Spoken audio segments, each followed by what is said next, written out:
آج کتنے لوگ مجھ سے رابطہ کرتے ہیں, یار کوئی کام میں ہاتھ ڈالو کام ہی نہیں ہو رہا, غربت, مہنگائی, بزنس ہی نہیں چل رہا. میں تو فون سنتا نہیں نا, اب کبھی کبھار فون سنتا ہوں. آج میں نے 4 فون سنے, ٹوٹل کتنے سنے؟ 4. ڈرائیو کر رہا تھا گاڑی, فون آیا, میں نے کہا چلو سن لو بیچارہ کیا کہہ رہا ہے کوئی. ایک صاحب نے کہا, فون آیا, صاحب نے کہا حضرت کوئی بھی کام کرتا ہوں ہوتا ہی نہیں ہے. کاروبار کے لیے دکان کھولی نہیں چلی, کچھ اور بزنس شروع کیا نہیں چلا, یہ کام کیا نہیں چلا, بندش لگتی ہے. میں نے کہا بندش کچھ بھی نہیں ہے. میں نے کہا ایک بزنس کر لو بہترین ہے. میرا بیچارہ خوش ہو گیا. آج ہی کی بات ہے. میں نے کہا جس نے آپ کو کہا نا کہ بندش ہے, اس کا بزنس دبا کے چل رہا ہے, تو آپ سارے بزنس بند کر کے لوگوں کو یہ بتانا شروع کر دو کہ تم پر بندش ہے. نہیں آ رہی بات؟ یعنی آپ کی طرح اور بھی تو پریشان ہوں گے نا, جو اس سوچ میں ڈوبے ہوئے ہوں گے کہ یار ہمارا کام بھی نہیں چلتا. تو ایک دکان کھول کے اس میں یہ کرو کہ یہاں جن چڑیل بھوت بھگانے کا کام کیا جاتا ہے مناسب ریٹ پر. سمجھ رہے ہو کہ نہیں سمجھ رہے؟ جتنا تگڑا جن ہوگا ریٹ اس کے اسی حساب سے, جتنی پاورفل بندش ہوگی تو اس کو کھلوانے کے لیے اس کے ریٹ اسی حساب سے. تو میں نے کہا یہ والا بزنس چلے گا آپ کا. تو میں نے کہا جس نے آپ کو کہا نا کہ بندش ہے, اس کا بھی کوئی بزنس نہیں چل رہا تھا, اس لیے اس نے آپ جیسے لوگوں کو بندش کے نام پہ لوٹنا شروع کر دی. تو جب میں نے جس اسٹائل سے کہا نا, وہ ایک دم کہکا لگا کے ہنسا. میں نے کہا جس نے آپ کو کہا نا بندش ہے, یہی والا بزنس کر لو, اس کا چل رہا ہے کہ نہیں چل رہا؟ آدھا تو آپ سے چل رہا ہوگا. تو ایک دم ایک دم زور سے ہنسا ہوگا. میں نے کہا چلو بیچارہ اتنی ٹینشنوں میں تھوڑی سی تو ہنسی آئی نا اس کو. میں نے کہا بندے فندش نہیں ہے بھائی, کچھ کام کرو کام. میں نے کہا ایک تو اپنا عیب تلاش کرو, یا تو ایسی پروڈکٹ بیچ رہے ہوگے جس کی پبلک کو ضرورت ہوگی نہیں, یا ایسی پروڈکٹ بیچ رہے ہوگے جو ضرورت تو ہے لیکن 100 آدمی پہلے سے وہ بیچ رہے ہیں, یا آپ نے دکان کہیں گلی کے نکڑ میں اندر کہیں, نکڑ میں تو نہیں, اندر کہیں لے جا کے کھولی ہوگی, سامنے گندا نالا ہوگا, دوسرے والے کی دکان فرنٹ پہ ہوگی. یا یہ سارے کام ہوں گے, کسٹمر سے تمیز سے بات نہیں کر رہے ہوگے, اس کو دلچسپی نہیں دے رہے ہوگے, یا یہ بھی کر رہے ہوگے دکان کا جو لک ہے وہ اچھا نہیں ہوگا. پنجاب میں ایک حکیم تھے, بڑے ہی خاندانی حکیم, اللہ نے بڑی ان کو صلاحیت دی. میں 20 سال پہلے ان سے ملا, جیسے تھے نا 20 سال کے بعد بھی ویسے کے ویسے, جو چورن جہاں رکھا ہوا تھا وہیں کا وہیں رکھا ہوا ہے. حالانکہ ماہر بہت ہیں, نام نہیں بتاؤں گا کیونکہ میں کسی حکیموں کی دکانیں چلوانے کے لیے نہیں بیٹھا ہوا. لوگ پھر پوچھتے ہیں حضرت ہمیں اس حکیم کا نام بتا دیں. بہترین حکیم, مگر جو دکان 20 سال پہلے میں نے دیکھی تھی وہی 20 سال کے بعد بھی. تو میں نے ان کو, وہ ایک ایسی کھچڑی سی دکان نہیں ہوتی, کھچاڑا بالکل, جیسے انسان کا دل چاہے کہ حکیم صاحب کو کچھ صدقے کے پیسے دے دو. حقیقت ہے, اور میں نے بھی کچھ صدقہ کیا ان کے اوپر, صحیح ان کی حالت دیکھ کے. بڑے زبردست ماہر حکیم, بہت تجربہ, لیکن دکان کی حالت ایسی بنائی ہوئی کہ اس میں بالکل کوئی نہ بیٹھنے کے, پیشنٹ کے لیے کوئی کرسی ڈھنگ کی رکھی ہوئی ہے, آدمی پیشنٹ بیٹھتے ہوئے ڈرتا ہے کہ لڑک نہ جاؤں میں, خود بھی یہی حالت. پھر کوئی پیشنٹ آ کے بیٹھا ہے تو ایسے مل رہے ہیں جیسے اس سے پرانے بچھڑے ہوئے یار ہوتے ہیں. پیشنٹ کو لگتا ہے کہ ان کے پاس فالتو ٹائم بہت ہے. ان سب چیزوں کا مریضوں پہ اثر پڑتا ہے, اور مریضوں کو لگتا ہے یہ بیچارہ فارغ ترین آدمی ہے. تو مجھے خود کہہ رہے یار میرے ساتھ کے اتنے کروڑ پتی بن گیا, میں وہیں کبھی. میں نے کہا یہ تو ایسا دکان کا ایسی حالت ہے کہ چندہ دینے کا دل چاہتا ہے. تو یہ سب چیزیں اثر کرتی ہیں نا. تو دکان آپ نے ایسی بنائی ہوئی ہے, اس میں لوگ کہتے ہیں یار یہ پتہ نہیں کیا ہے. اور جو 2 نمبر حکیم ہم نے بہت سے دیکھے ہیں, جو 2 نمبر ہیں, آتا کچھ بھی نہیں ہے, دکان کا اسٹائل ایسا ہے اور اپنے بیٹھنے کا اسٹائل ایسے, نور لگا کے نا کریموں کا, ایسے منہ پہ ایسے نہا دھو کے, اور ایئر کنڈیشن روم, اور ایسی میز کرسی اور کاؤنٹر پہ بندے بٹھائے ہوئے 5-6 ادھار لے کے نا کہ یار جب چل پڑے گی تو تم اپنے گھر چلے آنا, ٹھیک ہے نا. صرف بٹھائے ہوئے ہیں, اور ایسے زبردست ہر دوا رکھی ہوئی ہے, اور وہ ایسا آدمی جاتا ہی ایک شہر میں مبتلا ہو جاتا ہے, یار یہ ہیں کیا ماشاء اللہ ان کا بزنس ہے. یقیناً یہ بہت, پھر نبض کو نہیں پکڑ کے یوں گھنٹہ, حالانکہ کخ بھی پتہ نہیں چل رہا ہوتا ان کو, ایسے یوں. جیسے میں نہیں بتایا تھا 2-2.5 ہفتے پہلے میرے پیٹ میں درد تھا, تو یہاں راستے میں ایک حکیم صاحب کے پاس میں چلا گیا, جا ہی رہا تھا, میں نے کہا راستے میں ہی پڑتے ہیں, تو ہم بیٹھ گئے ان کے پاس. اب انہوں نے میری نبض یوں کی نا, ابے نبض کو چھوڑو, میں بول رہا ہوں میرے پیٹ میں یہ گیس کا درد ہو رہا ہے, گیس اوپر کی طرف اٹھ رہی ہے, کوئی چورن چٹنی دے دو وقتی طور پر. میں کوئی مستقل تھوڑی آپ کا پیشنٹ ہوں, میں تو وقتی طور پہ چلو یار 7 اپ سے بہتر ہے کوئی چورن کھا لے آدمی. نہیں جی, وہ یوں کر کے نا مجھے کہتے ہیں آپ کا یورک ایسڈ بڑھ گیا ہے. تھوڑی بہت پڑھے لکھے ہم بھی ہیں. ہم نے کہا یورک ایسڈ کا اس سے کیا تعلق ہے بھائی؟ یورک ایسڈ سے گھٹنوں میں درد تو سمجھ میں آتا ہے, پیٹ کا یورک ایسڈ سے کیا ہو سکتا ہے؟ کوئی بہت دیر پا اثر ہو, لیکن تو وہ پھر میں نے کہا, اور میں نے یورک ایسڈ کا ٹیسٹ بھی کرایا ہوا تھا کچھ دن پہلے. میں نے کہا تو بالکل کلیئر ہے. انہوں نے کہا تو روزانہ اوپر نیچے ہوتا ہے. اب ظاہر ہے ایک جھوٹ چھپانے کے لیے 100 جھوٹ بولنے پڑتے ہیں. خیر اب یہ بیان ادھر کو نہ نکل جائے, تو انہوں نے کوئی دوائیں شوائیں لا کے دیں, 500 روپے فری پھوڑ کے مجھ سے لے لیے. وہ دوائیں بھی مجھے, میں نے دیکھا تو ایلوپیتھک دوائیں تھیں. وہ فلیجل کو کوٹ کے پتہ نہیں کوئی سیرپ بنایا ہوا تھا. ٹھیک ہے, فلیجل ہے نا پیٹ کی, ایک سے ایک فنٹر پڑا ہوا ہے. لیکن آپ اسٹائل دیکھو, لوگ تو بیوقوف بنتے ہیں ایسے لوگوں سے. تو خیر میں نے ان سے کہا, وہ کہنے بندش. میں نے کہا بھائی آپ جو بزنس کر رہے ہو نا, آپ کے اندر کوئی فالٹ ہے. کسی پروفیشنل آدمی سے پوچھو بزنس کیسے, اتنا نہیں کہ ٹوپیاں کرانا شروع کر دو لوگوں کو. تو یا محنت نہیں کر رہے ہوگے, جو محنت کرنے کا ٹائم ہے وہ وظیفوں میں لگا رہے ہوگے, صحیح ہے نا؟ تو ایسے نہیں ہوتا. بات تجربے کی آئی ہے تو ایک اور بتا دوں, ایک صاحب کا کہیں بھی رشتہ نہیں ہو رہا تھا نا, وہ تو بہت ہی غمزدہ, مجھے کہنے یار جہاں جاتا ہوں رشتہ ہی نہیں ہوتا. میں نے کہا اسی منہ کے ساتھ جاتے ہو جو ڈیزائن آپ کا میرے سامنے ہے. رونے تو کہہ رہے ہاں, میں جا کے کہتا ہوں یار لڑکی والوں کے سے کہتا ہوں بھائی میرے کوئی شادی نہیں کر رہا, تو میں چاہتا ہوں آپ کی بچی سے میری شادی ہو جائے. تو میں نے کہا وہ اگلا سوچے گا کہ جب کوئی بھی لفٹ نہیں کرا رہا تو اس کا مطلب کچھ فالٹ ہے نا, تو میں کیوں کراؤں. میں نے کہا آپ جا کے بولا کرو میرے لیے رشتوں کی کمی نہیں ہے. رشتوں سے مراد ماں کا رشتہ بھی ہے, باپ کا رشتہ, جھوٹ بھی نہیں ہوگا نا, بہن کا رشتہ بھی ہے, بھائی کا رشتہ بھی ہے. اور میں نے کہا ڈبو کے مت کھانا, جب وہ چائے آپ کے سامنے پیش کریں تو بسکٹ اس میں ڈبو کے مت کھانا, ٹھیک ہے نا. تو وہ پھر تھوڑا سا اس میں انکار کا خطرہ ہوتا. خیر کہاں سے کہاں بات چلی گئی. تو بندش, چڑیل, جن, بھوت. ایک فون آیا وہ یہ, دوسرا فون آیا, میں وہ ڈرائیو کر رہا تھا تو بلوٹوتھ کے ذریعے سن سکتا ہے نا آدمی. میں نے کہا چلو سن لیتے ہیں, بہت دن ہو گئے. فون سے فائدہ یہ ہوتا ہے کہ یار لوگوں کا پتہ چل رہا ہوتا ہے کدھر کو جا رہے ہیں, تو اس لیے بھی سن لیتا ہوں. پھر دوسرے صاحب بندے, وہ بھی حضرت کوئی بھی کام کر رہا ہوں ہو ہی نہیں رہا, کوئی بھی کام کر رہا ہوں ہو ہی نہیں رہا. تو میں نے دل میں سوچا ان کو بولوں کہ ہو رہا ہوتا تو مجھے تھوڑی فون کرتے ہیں, اس بہانے آپ سے ہماری کیا ہو گئی, گپ شپ ہو گئی. یہ والا کام آپ کا ہو گیا, کیونکہ لوگ مجھے فون کر رہے ہیں ہو ہی نہیں رہا, آپ نے کیا ہو گیا نا. تو یہ بات ہی غلط ہے کہ کوئی بھی کام کر رہا ہوں وہ ہوتا ہی نہیں ہے. یہ والا کام جو اتنا مشکل وہ آپ کا کیا ہوا ہے, ہو گیا ہے. آپ نے خام خواہ میں مسلط کیا ہوا ہے, کوئی بھی کام کر رہا ہوں نہیں ہو رہا. تیسرا فون اٹھایا, وہ کوئی پتہ نہیں طلاق ولاق کا مسئلہ تھا. چوتھا اٹھایا, وہ بھی یہی, کام ہی نہیں ہو رہا. بندش اپنا, یعنی ایک دماغ خراب والی بات نہیں ہے, یہ پاگل بنا دیا. بندش جن, چڑیل, بھوت, بندش, جادو. او بھائی کچھ گورے کے بھی تو کام رکتے ہیں نا. گورا کیا کرتا ہے, بیٹھ کے سوچتا ہے کہ یار یہ کام کیوں نہیں چل رہا, اس کی وجہ کیا ہے. ان کے ماہرین بیٹھتے ہیں, مشورہ لیتے ہیں, پھر اس غلطی کو دور کرنے کی کوشش کرتے ہیں, اس فالٹ کو دور کرتے ہیں. گورا اگر روحانی ٹوپی ڈراموں کے چکر میں پڑتا تو میرے بھائی چاند پہ قدم نہ رکھتا. وہ ہر شکست کے بعد, آپ کو پتا ہے ایک روایت میں آتا ہے صحابہ کرام کی نا رومیوں سے لڑائیاں ہو رہی تھی. رومی یہی انگریز, ان کو پہلے روم سے ہے نا یہ, تو یہ تو بہت پہلے سے عیسائی تھے. تو صحابہ کرام کی بڑی لڑائیاں ہونی تھی, جہاں بھی جاتے تھے فتح ہوتی تھی. لیکن جب گوروں سے لڑائیاں ہوئی ہیں نا تو کبھی شکست اور کبھی فتح, پھر پلڑا برابر چلنا شروع ہوا ہے. تو ایک صحابی نے کہا کہ میں نے رسول اللہ صلی اللہ علیہ وسلم کی حدیث سنی. انہوں نے فرمایا کہ تقوم الساعۃ والروم اکثر الناس, قیامت قائم ہوگی اس وقت بھی رومیوں کی تعداد دنیا میں سب سے زیادہ ہوگی. ان کو شکست کے ذریعے ختم نہیں کیا جا سکتا. تو جب یہ حدیث سنائی انہوں نے کسی تابعی کو, تو انہوں نے کہا کہ نبی نے اگر یہ فرمایا ہے کہ رومی بہت ہوں گے تو یقیناً ان کے اندر کوئی ایسی خاصیت ہوگی جس کی وجہ سے یہ قیامت تک باقی رہیں گے. آپ کو پتہ ہے مسلمانوں کی بہت سی ایسی قوموں سے جنگیں ہوئی ہیں کہ ان کا نام و نشان ختم, بڑی بڑی قومیں ہی ختم, کیونکہ پھر وہ نسل چلی نہیں ان کی آگے, غلام بن گئے, اور پھر آہستہ آہستہ مینورٹی میں آتے آتے مارکیٹ سے شارٹ.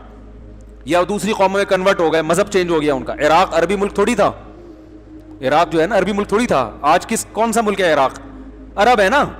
تو اس سے پتہ چلتا ہے یہاں کی اصل قوم کا تو پتہ ہی نہیں کہاں گئی وہ, یہ تو سب عرب بن گئے. مصر عربی ملک تھوڑی تھا, اب کیا ہے؟ عرب کنٹری ہے. الجزائر, مصر, سوڈان, یہ کوئی بھی ان میں سے عرب کنٹری نہیں تھا, یہ تو سارے عرب بن گئے جب اسلام آیا یہاں پہ. پوری قوم ہی ختم, مار مار کے کسی کو ختم نہیں کیا, یعنی ان کا کلچر ہی بالکل ختم ہو گیا. تو لیکن آپ صلی اللہ علیہ وسلم کی روایت انہوں نے پیش کی کہ رومی کیا ہے؟ سب سے زیادہ. تو وہ تابعی کہتے ہیں کہ میں نے تجسس کیا کہ اگر نبی نے ان کے بارے میں کہا, یہ اس روایت کی مجھے سند کی زیادہ اچھی تحقیق نہیں ہے, میں نے بہت بڑے عالم سے سنی ہے یہ روایت, لیکن اس سے جو مضمون ثابت ہو رہا ہے نا وہ بہرحال درست ہے. تو وہ کہتے ہیں کہ میں نے ان کے اندر گھس کے تحقیق کی کہ ان کے اندر کون سی ایسی خوبی ہے جس کی وجہ سے ان کو ملیا میٹ کرنا ممکن نہیں ہے. یہ رہیں گے, کبھی ان کا پلڑا غالب تو کبھی ہمارا پلڑا غالب, ایسے شکست نہیں ہوگی جیسے دوسری قوموں کو ہوئی ہے. کون سی ایسی کوالٹی ہے ان میں؟ تو انہوں نے جب جاسوس بن کے گئے نا, سروے کیا, تو انہوں نے کہا کہ ان کے اندر خوبی یہ ہے کہ جس غلطی کی وجہ سے ان کو شکست ہو جائے, دوبارہ اس وقت تک جنگ نہیں کرتے جب تک اس غلطی کی تلافی نہ کر لیں. یعنی ایک غلطی کو دوسری مرتبہ, بولو نا بھائی, نہیں دہراتے. بات آ رہی ہے سمجھ میں؟ وہ دیکھتے ہیں یہ فالٹ یہ کہاں سے پیدا ہوا ہے, یہ ہوا کیوں ہے, اس غلطی کو دوبارہ نہیں دہرائیں گے. اور اب میں آگے اس پہ اپنا تبصرہ کر رہا ہوں اس روایت پہ. مسلمان کے تنزل کا نتیجہ یہ ہے کہ ایک غلطی کروڑ, 100 کا لفظ ہلکا ہے, کروڑوں مرتبہ کرے گا, اس غلطی کی تلافی کی کوشش نہیں کرے گا. استخاروں میں نکالے گا اپنے ٹائم کو, وظیفوں میں نکالے گا, روحانی ٹوپی ڈراموں میں برباد کرے گا. ایسے ایسے لوگوں کے حالات سامنے آ رہے ہیں. او بھائی تم سے ایک غلطی ہوئی ہے تو سیکھو تو صحیح کچھ اس سے, کہ اب یہ نہیں کرنی. میں کورونا کے موضوع کو ختم کر چکا ہوں, لیکن ایک مثال کے لیے, جس گھر میں کورونا سے موت ہوئی ہے نا, وہ کمبخت بھی احتیاط نہیں کر رہے. مر گئے, ان کا باپ مر گیا, ماں مر گئی, بھائی مر گیا, بہن مر گئی, مگر کہہ رہے یہودی سازش ہے. یار تمہاری قسمت میں خدا کی قسم ترقی نہیں لکھی, تم یہ فضول باتیں کرتے کرتے ہی دنیا سے مر جاؤ گے. تم لوگوں کے جنازوں سے عبرت حاصل نہیں کر رہے, تمہیں ابھی بھی بتانا پڑ رہا ہے کہ یہ ایک حقیقت ہے. بھائی کتنا ٹائم ویسٹ ہوتا ہے نا ایک چیز سمجھانے میں. باقی دنیا کو دیکھو, حکومت ایک اعلان کرتی ہے, ڈاکٹر اعلان کرتے, پوری قوم ایک جگہ جمع ہوتی ہے کہ نہیں ہوتی؟ ہر ملک میں ہو رہا ہے, پوری قوم ایک جگہ. جہاں مسلمان ہے نا وہاں 6 قسم کے مسلک سامنے آئیں گے. پہلا مسلک یہ کہ ہے ہی نہیں, یہ سرے سے کوئی مرض ہی نہیں ہے, سب بنایا ہوا ہے, ڈرامے بازی. او بھائی تو کیا محقق ہے کہ WHO میں بیٹھتا ہے تو کیا جا کے؟ ابے WHO تو ویسے ہی یہودیوں کی تنظیم ہے. ابے WHO نے تو ویسے ہی قسم اٹھائی ہوئی ہے بیڑا غرق کرنے کی مسلمانوں کا. تو یار یہ مسلمانوں کی نہیں تو ساری دنیا کا بیڑا غرق ہو رہا ہے. ایک مولانا صاحب سے میری بحث ہوئی, وہ کہہ رہے ہیں یہ سارے ڈاکٹر WHO ان کو الو بنایا ہوا ہے. میں نے کہا میڈیکل سائنس ڈاکٹر کی فیلڈ ہے, ان کو سب کو الو بنا لیا, اور مولانا کی فیلڈ میڈیکل سائنس بالکل بھی نہیں ہے, اس کو سب پتا ہے میڈیکل سائنس کے بارے میں. یار یہ کھوپڑی, یعنی پاگل ہو جاتا ہے آدمی ایسے لوگوں سے بحث کر کر کے نا, مجھے تو غصہ آنے لگتا ہے. یہ دیندار لوگ باتیں کر رہے ہیں. میں ایک محفل میں تھا, ایک داڑھی والے بھائی, اور یہ نہیں کہ سارے ہیں, تو اللہ کا شکر ہے جو سنجیدہ علماء ہیں, جو بڑے حضرات ہیں, وہ سمجھدار ہیں, وہ جانتے ہیں کہ کیا کہنا ہے کیا نہیں کہنا. لیکن ایک دین پہ آنے کے بعد ایک مزاج ایسا بن جاتا ہے کہ گراؤنڈ ریئلٹی کے خلاف جتنا بولو گے اتنا مشہور ہو گے آپ. یہ ایک مزاج چل رہا ہے مارکیٹ میں, جدھر پوری قوم جا رہی ہے نا, آپ نے کیا کرنا ہے, کوئی الٹی تحقیق لے کر آنی ہے مارکیٹ میں, حالانکہ آپ اس تحقیق کے اہل بالکل بھی نہیں. آپ کو میڈیکل سائنس کی کتابوں کا نہیں پتا, آپ کو اس وائرس کا نہیں پتا, آپ کو WHO کا بھی نہیں پتا ہے, آپ کو یونائٹڈ نیشن کا بھی نہیں پتا ہے کہ وہ ہے کیا. خود یہودی کو کمبخت کو نہیں پتا ہوتا کہ یار میں اتنا بڑا سازشی ہوں. کورونا کے خلاف سب سے پہلے احتجاج اسرائیل میں ہوا ہے, سمجھ میں آ رہی ہے بات, اور یہودیوں نے کیا ہے کہ یہ ہمارے خلاف سازش ہے. اب آپ کہہ سکتے ہیں کہ وہ اس لیے کہ تاکہ لوگوں کو پتا چلے کہ یہ پتہ ہی نہ چلے کہ ہم نے سازش, وہاں کے بھی مذہبی رہنماؤں نے کیا ہے.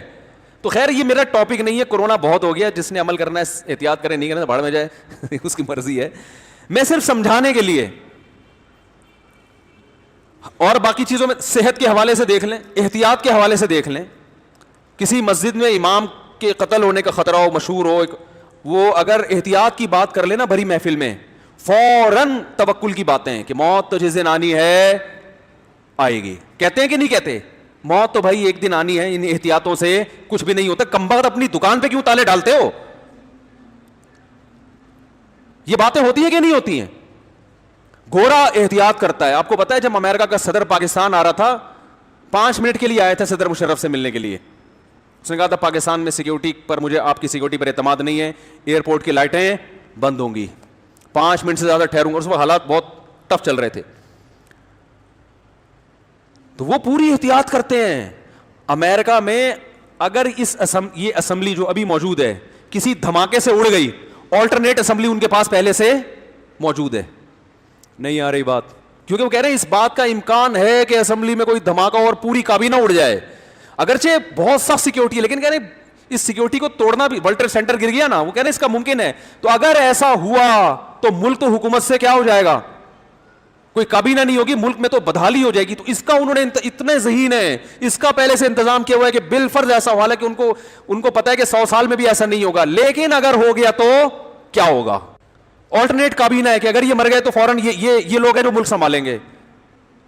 ہمارے یہاں کسی بندے سے پوچھو تو اگر مر گیا تو تیری بیوی بچوں کا کیا ہوگا, وہ کہے گا جس اللہ نے آج تک مجھے کھلایا میرے بیوی بچوں کو بھی وہ کیا کرے گا, کھلائے گا. بہت اچھی بات ہے. جب تجھے اللہ کھلا رہا ہے, کیا گھر میں بیٹھے بیٹھے تیرے منہ میں آگے نوالے ڈل رہے ہیں, یا تجھے اللہ رکشا چلانے سے کھلاتا ہے, ریڈی لگانے سے کھلاتا ہے, تو ان کو اللہ بیٹھے بیٹھے کیوں کھلائے گا بھائی. آپ اپنی ذمہ داری پوری کرو, اس کے بعد اللہ پہ کیا کرو, توکل, کہ میں نے اللہ اپنی ذمہ داری پوری کر دی ہے, اب تیرا کام ہے. صحابی نے نبی سے پوچھا یا رسول اللہ اونٹ کو رسی باندھوں حفاظت کے لیے یا اللہ پہ توکل کروں؟ صحیح حدیث ہے. وہ صحابی سمجھ رہے تھے کہ رسی باندھنا توکل کے خلاف ہے, کہیں ایسا نہ ہو کہ یہ کہا جائے کہ یہ تو رسی پر ایمان لا کے بیٹھے ہوئے ہیں اور اللہ پر تو ایمان نہیں ہے. تو آپ صلی اللہ علیہ وسلم نے فرمایا شد عقالہ وتوکل علی اللہ, اس کو پہلے رسی سے باندھو اس کے بعد اللہ پہ توکل. کیا مطلب؟ دونوں چیزیں ایک دوسرے کے اپوزٹ بول لو نا نہیں ہے. توکل اور اسباب ایک دوسرے کے خلاف نہیں ہے. وہ رسی باندھنے کے بعد اللہ پہ توکل کرو. دکان پہ تالا پڑے گا پھر اللہ پہ توکل ہوگا, کہ اب چوکیدار بٹھائیں گے پھر اللہ پہ توکل ہوگا. تو اسی طرح کسی کی جان کی حفاظت کے پورے انتظام ہوں گے, اس کے بعد کیا ہوگا, اللہ پہ توکل. پہلے نکاح ہوگا, شادی ہوگی, پھر اللہ پہ توکل ہوگا کہ اب اللہ اولاد دے گا. شادی کی نہیں ہے یار, اللہ نے حضرت مریم کو بغیر شوہر کے عیسیٰ علیہ السلام دے دیے تھے, بیٹا مل گیا تھا, تو مجھے بھی بیوی کے بغیر بیٹا بولو بھائی مل سکتا. تو بے وقوفی ہوگی کہ نہیں ہوگی؟ تو یہاں تو یہ مثالیں سمجھ میں آتی ہیں, کاروبار کا نقصان ہو رہا ہے وہاں سمجھ میں نہیں آتی. ارے اپنی حماقت پہ غور کرو بھائی, تمہارے اندر کوئی فالٹ ہے. تم یا تو سردیوں میں برف بیچ رہے ہو, بکے گا, اور تم کہہ رہے جب بک نہیں رہا تو کہہ رہے ہو یار یہ کہ لوگ, او بھائی لوگ کوئلے گرم کر کر کے کھا رہے ہیں سردیوں میں, اور تم جناب برف بیچ رہے ہو اور کہہ رہے ہو یار میں نے برف کا اتنا بڑا سیٹ اپ لگایا, کارخانہ بکتا ہی نہیں ہے, چل ہی نہیں رہا یار, کسی نے کچھ کر دیا ہے. تو اس کا مطلب ہے کہ بھائی آپ کامیابی کے اسباب اختیار کرنا چاہتے ہی نہیں ہیں. ہمارے کئی دوست ہیں, انہوں نے کھانے کے ہوٹل شروع کیے, 2-3 دن کے بعد بند ہو گئے, وہ نہیں چلے. اچھا کہنے لگے حضرت شروع میں 1 ہفتہ تو بڑا رش تھا, اس کے بعد اچانک کسٹمر مارکیٹ سے کیا ہو گئے, شارٹ. یہ یقیناً کسی نے کچھ کیا ہے, ورنہ شروع کی ہفتہ بھی رش نہ ہوتا. میں نے کہا دیکھو کوئی بھی جب ہوٹل کھلتا ہے نا تو شروع میں 1 ہفتہ رش صرف ٹیسٹ کرنے کے لیے ہوتا ہے کہ یار نیا ہوٹل میں نے کہا ہو سکتا ہے میں بھی آیا ہوں وہاں پہ, آپ کو پتہ نہ چلا ہو کہ نیا ہوٹل کھلا ہے, اس کی بریانی ذرا چیک کر کے دیکھتے ہیں. جب ٹیسٹ نظر نہیں آیا تو وہ 1 ہفتے میں سارے کسٹمر کیا ہو گئے, مارکیٹ سے شارٹ. اب آپ کیا کہہ رہے ہو, اب عامل کو جا کے آپ بتاؤ گے نا یار 1 ہفتہ ہوٹل چلا تھا, وہ کہہ رہا ہے بس وہ جو تمہاری ممانی آئی تھی نا اس دن ہوٹل پہ, بلی کسی پہ بھی ڈالی جا سکتی ہے, انہوں نے جو ٹیڑھی نظر سے دیکھا تھا تو نظر لگی ہے یہ. اور تمہارے جو حسد کرنے والے, وہ جو تمہارا دوست ہے نا جس کو تم اچھل کے بتا رہے تھے میرا ہوٹل میرا بزنس, انہوں نے گندی نظروں سے دیکھا تمہارے ہوٹل کو, برباد ہو گیا. آپ کو یہ نہیں پتا یہ کمبخت اپنا ہوٹل کھول رہا ہے, صحیح ہے نا, یہ کیا کر رہا ہے, یہ اپنا ہوٹل کھول رہا ہے. اب وہ آپ سے کہے گا کہ یار پھر آپ کے اوپر نظر میں اتار دوں گا, اس کے لیے اتنے بکرے چاہیے, اتنی مرغیاں چاہیے, اتنے پیسے چاہیے, اتنے نظریں چاہیے, ہتھیار نظرانے چاہیے. پھر وہ لگے رہتے ہیں ساری زندگی, نہ ہوٹل کبھی کھل کے دیتا ہے نہ نظر کبھی اتر کے دیتی. تو گورا کامیاب دنیا میں کیوں ہے؟ آخرت کی اس نے محنت نہیں کی, اس لیے آخرت میں کامیاب نہیں ہے. دنیا کی محنت کی, کامیاب کر دیا. تو اس محنت میں بڑی چیز کیا ہے کہ بھائی جو جہاں فالٹ ہے نا اس کی کیا کرو, تلافی. اسباب کو دیکھنا پڑے گا. پھر نظر کس پہ رکھنی ہے, اللہ پہ, کہ بھائی اسباب سے ہوگا کچھ نہیں جب تک اللہ کی مرضی نہیں ہوگی. ابراہیم علیہ السلام کو آگ میں پھینکا گیا, اللہ نے نہیں جلنے دیا, اور اللہ جلانا چاہے تو باغ میں بھی جلا دے. مجھے افسوس ہوتا ہے, ایک بات میں ضرور آج بتاؤں گا. دیکھو, بیٹی پر جب سسرال میں ظلم ہو نا, بیٹی پر سسرال میں ظلم ہو, ایک حد تک برداشت کرو, سمجھ رہے ہو. ایک صاحب کی بیٹی کہیں شادی ہو کے گئی, انہوں نے مجھے بتایا میرا داماد بڑا ظلم کر رہا ہے, کم بخت نشہ بھی کرتا ہے, یہ بھی کرتا ہے, وہ بھی کرتا ہے. میں نے کہا یہ نہیں سدھرے گا, طلاق لے لو. کہہ رہے نہیں نہیں, دل تو کس کے ہاتھ میں ہے, اللہ کے ہاتھ میں. بڑی زبردست تقریر کر رہے تھے وہ. اللہ چاہے گا تو اس کے دل کو سدھار دے گا. میں نے کہا دل بھی اللہ کے ہاتھ میں ہے, اللہ چاہے گا تو سدھار بھی دے گا, لیکن ہمیں نہیں پتا کہ اللہ چاہے گا بھی کہ نہیں چاہے گا. جو اصل ٹیکنیکل چیز ہے اس کو تو آپ کیا کر رہے ہو. بھائی اللہ اگر بتا دے کہ میں سدھار دوں گا پھر تو ٹھیک ہے. اللہ نے کب گارنٹی لی ہے کہ سارے بگڑوں کو میں سدھاروں گا؟ کہیں گارنٹی لی اللہ نے تو تمہارے داماد کو تو میں بالکل ٹھیک بنا دوں گا؟ اللہ نے تو کہیں نہیں کہا. بلکہ اللہ نے تو یہاں تک بتا دیا کہ انک لا تہدی من احببتا, ہمارے نبی چاہتے تھے کہ آپ کے چچا ایمان پہ تو ان کی موت ہو. اللہ نے فرمایا اے نبی جس کو آپ چاہیں گے اس کو ہدایت نہیں ملیں گی, اور نبی کو چچا کو نبی کی چاہت پہ ہدایت نہیں مل رہی, آپ کے داماد کو آپ کی چاہت پہ ہدایت کہاں سے ملے گی بھائی؟ آپ کس کھیت کی مولی ہو؟ نہیں یاری سمجھ میں تو رہنے دو بھائی, ہم پھر میں تو اس سے زیادہ نہیں سمجھا سکتا. یہ سینس کی چیزیں ہیں نا, یہ مسلمان ہونا سینس لیس ہونا ایک دو چیزوں کے ایک نام بن چکے ہیں معذرت کے ساتھ. جتنا نیک کہلائے گا نا اتنا ہی سینس لیس باتیں کرے گا. بے دین آدمی نہیں آتا ان باتوں میں. بے دین کہتے ہیں انسان کا بچہ بن جا, نہیں بنتا تو بھائی طلاق دلوائیں گے, یہ کریں گے.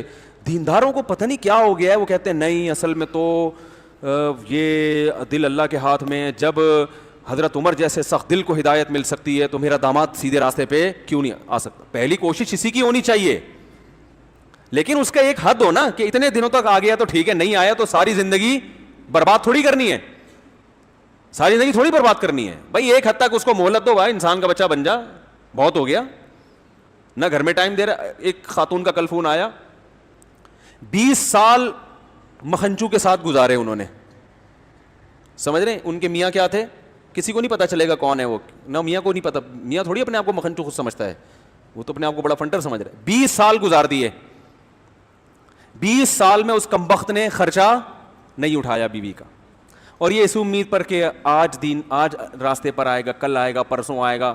اب کہہ رہی ہیں کہ میری عمر اتنی ہو گئی ہے کہ میری زندگی برباد ہو گئی, اور اب تو اس نے بالکل لفٹ کرانا چھوڑ دی ہے, اور اب اگر میں طلاق لیتی ہوں تو کہیں اور شادی کا امکان نہیں ہے. مجھے پھر تھوڑا غصہ بھی آ جاتا ہے بعض دفعہ. میں نے کہا محترمہ معذرت کے ساتھ, آپ کے ساتھ جو کچھ ہوا کوئی اور بھی ہوتا اس کے ساتھ یہی ہوتا. اس کو آپ جیسی بے وقوف خاتون ملی ہوئی تھی جو اس کو پال رہی تھی, ٹھیک ہے نا, تو جب چھوڑنے کی بات آتی تو وہ 2 آنسو بہا لیتا کہ اتنی اچھی میں تو تم پہ مرا جا رہا ہوں. تو مرا جا رہا ہے تو پیسے خرچ کرنا. خواتین جلدی اس میں آ جاتی ہیں نا, بے وقوف جلدی بن جاتی ہیں, 2 محبت کے بول. میں نے کہا اب جب زندگی گزر گئی اور اس کو پتا ہے اب یہ میرے کسی کام کی نہیں ہے, تو اب اس پہ آ رہا ہے کہ اب وہ اور زیادہ بدماش ہو گیا نا, اب تو بالکل ہی لفٹ نہیں کرا رہا. تو میں نے کہا اس کا قصور نہیں ہے, کس کا قصور ہے؟ آپ کا قصور ہے, یا آپ کے باپ اور بھائیوں کا قصور ہے. تو اب اس کا حل یہی ہے کہ اب گزارا کرو اس کے ساتھ, کم از کم ایک پھلترو کی طرح نام تو لگا ہوا ہے نا اس مکھنچو کا. طلاق ہو کے الگ بیٹھو گی, لوگ بولیں گے شوہر لیس خاتون ہے, اور عزتوں سے کھیلیں گے. ہمارے معاشرے میں کون اتنی عمر کی خاتون سے نکاح کرتا ہے؟ تو وجہ کیا ہے؟ اسلام کو سمجھنے میں کیا ہوئی ہے؟ بولتے کیوں نہیں بھائی؟ غلطی ہوئی ہے. اسلام گراؤنڈ ریئلٹی کو دیکھ کر فیصلہ کرنے کا حکم دیتا ہے. استخاروں کی بھیٹ مت چڑھاؤ. ایک خاتون نے فون کیا کہ میرے میاں نے مجھے طلاق دی ہے, مسئلہ کہ ہو گئی. میں نے کہا نہیں ہوئی, جو الفاظ ہیں وہ طلاق کے نہیں ہیں. کہہ رہی پھر بھی میں اگر استخارہ نکال لوں اطمینان کے لیے. میں نے کہا طلاق کے اطمینان کے لیے استخارے نکالے جا رہے ہیں یار. میں نے کہا تو علماء سے پوچھو کہ ہوئی ہے کہ نہیں ہوئی ہے. کہ نہیں پھر بھی اپنے کچھ بھی نکل جائے گا بھائی استخارے میں. تو اگر بندہ 2 نمبر ہے, آپ نے اپنی بچی کی شادی کر دی, داماد لائن پہ نہیں آ رہا, استخاروں کی بھیٹ مت چڑھاؤ. اس کو بولو انسان کا بچہ بن جا. اتنا کچھ خامیاں تو ہر ایک میں ہوتی ہیں, عورت میں بھی مرد میں بھی, وہ تو سب نہیں برداشت کرنی ہے ایک حد تک. بھائی یہ اس سے زیادہ نہیں برداشت ہوگا. بچی پاگل, عورتیں جلدی نفسیاتی پاگل ہوتی ہیں, پتہ ہے آپ کو. خواتین زیادہ ٹینشن برداشت نہیں کرتی, وہ ذہنی توازن کھو بیٹھتی ہیں. تو ایسا نا چھوٹی چھوٹی باتوں میں داماد کو چترول لگانا شروع کر دو, ہم بھی کسی کے داماد ہیں, ٹھیک ہے نا. تو زیادہ مسائل جہاں ہو رہے ہیں نا, اسٹریس کی طرف جا رہی ہے, ڈپریشن کی گولیوں پہ آ رہی ہے, تو ایسے موقع پہ بھائی بولا بھائی انسان کا بچہ بن جا, نہیں تو نہیں. میں تو لوگوں کو مشورے دیتا ہوں الٹے, اللہ معاف فرمائے. ایک صاحب نے مشورہ میری بچی کا یہ, میں نے کہا اس کو فوراً سانس سے کیا کر دو الگ, سانس لیس زندگی گزارے گی تو ٹھیک ہو جائے گی, ورنہ میں نے کہا یہ مرے گی. بعض سانسوں جو میرا بیان نہیں سن رہی, بعض سانسیں بڑا غرق کر دیتی ہیں تانے دے دے کے, لیکن عموماً ایسا ہوتا نہیں ہے الحمدللہ, کیونکہ جو میرا بیان سنتی ہیں وہ سانسیں بہت ہی اچھی سانسیں ہیں, آپ کو پتہ ہے نا.